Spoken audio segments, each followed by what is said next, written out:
1.5 litre Connaught of Kenneth McAlpine has a little polish.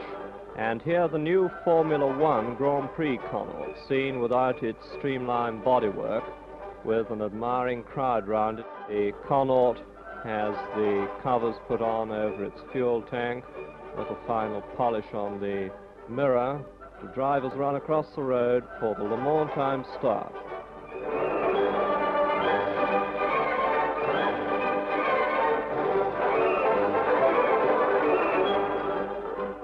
Being well in the lead with fourth form driving, the car had to go into the pits. And here you see what happens to the Connaught when apparently you follow somebody who goes off into the fields. Behind the pits, the new Connaughts have their streamlined bodywork finished. Here you see Jack Fairman in the Streamliner Connaught, Kenneth McAlpine in his own car being pushed up onto his position on the grid.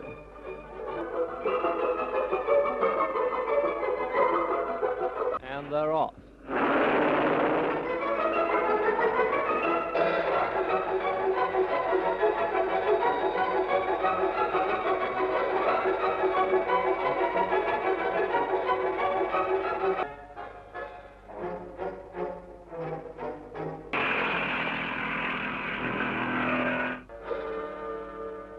And Fairman in the Connaught, having set up a lap record. A day is over. The various racing tenders have their cars stowed away inside and depart to race another day.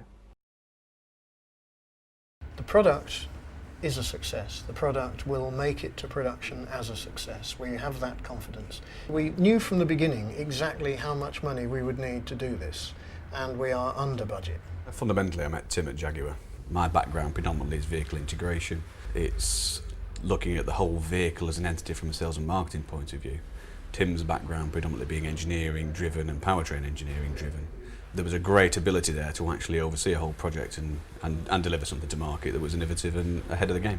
Connaught kicked off just after the war as a Formula 2 car, which is effectively Formula 1 today. There are some really good similarities between Connaught then and the Connaught today. They were reasonably successful. They were a very small team. They ended up with one designer, and they were ambitious and did some phenomenal things.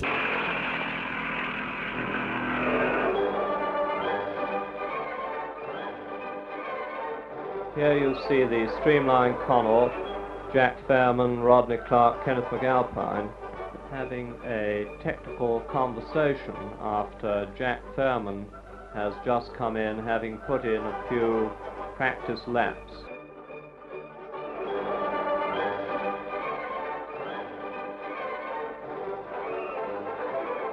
Lap 1, Fangio with Moss hot on his heel. In 5th position.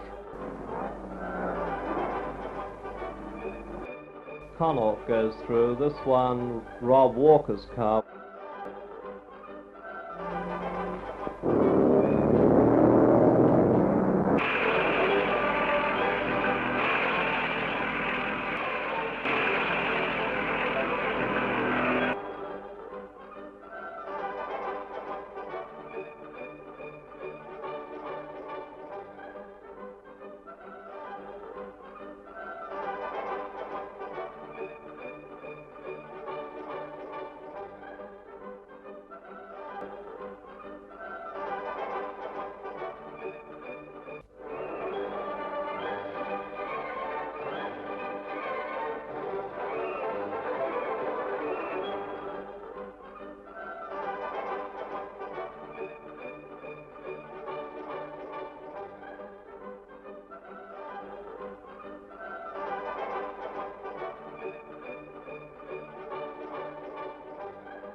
It's fabulous that they're actually, taking the name again, and it's going to be a wholly British design car, built car, and British owned. We never set out to just design a car because we wanted to. We set out to design a car that met a market segment that wasn't currently being delivered into. Better fuel economy, better interior package, and still has the style and charisma and exclusivity. We know there's a market to deliver that. Everybody who works with me are similar in some way or another. All motor industry people, all with reasonably good jobs in the motor industry, all very good at what they do, and they've all come out of there to do this because they're motivated by the product and by the ability to actually do something worthwhile. No, this is brilliant. This is coach building. It's a sort of thing that everybody thinks is dead, you know, that you can't do it anymore, but you get some skilled men and you really can do it. All hand finished and handwork and panels, and it's pretty fantastic. The special bit about this is stainless steel for the chassis and composite for the tub, and then the pretty bit is lightweight aluminium. In total, the car probably saves 40% of the weight that it could have been if it were designed in conventional way. You've only got to look at the car to know there's nothing like that on the roads today. And it's not like they've just thrown in some American, you know, V8 or something. You know, it's an elegantly designed car right through to the engine. British engineering, literally at its best. The Connaught GT, the most incredible piece of engineering I have ever seen attributed to a niche car manufacturer. Virtually every part has been engineered and designed to fit this particular car, which is incredible. The performance is 60 in sub 5 seconds, closer to 4 seconds, 170 miles an hour. It's a 2-litre engine, it's got 300 horsepower, and the car weighs 800 kilos.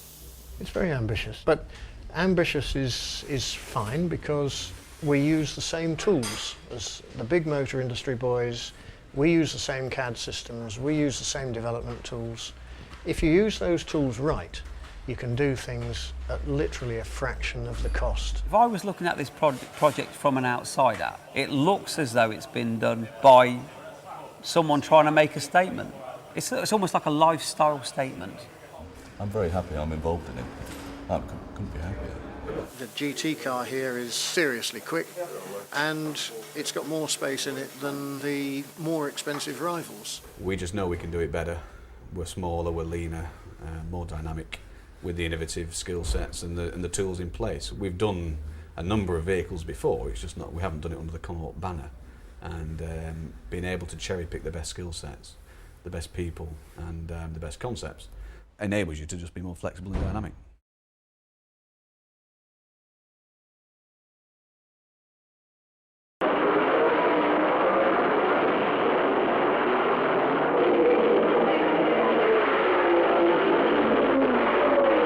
Connaught pits signal Flockhart in for a top-up of fuel to keep him going until the end of the race.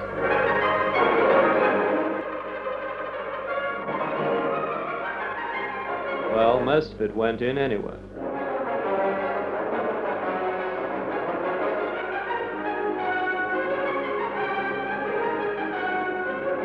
With Busso falling out, Flockhart has now come up to 3rd position with Fairman 5th.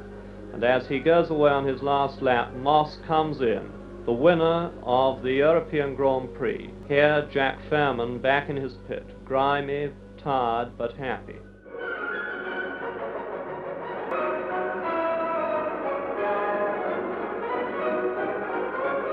Well, how John Eason Gibson congratulate Rodney Clark, Jack Fairman and Connaught on achievement of 3rd and 5th place.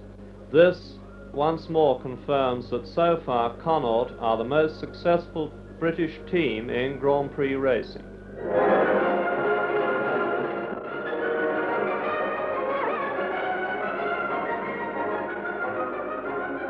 So with Moss 1st, Fangio 2nd, Flockhart 3rd, Godier 4th and Fairman 5th, we must leave Monza. Jack Fairman signs his autographs, Ron Flockhart eats his chalk ice. This year we have seen a British driver 1st and a British car 3rd. In 1957, maybe they'll both get together and be first.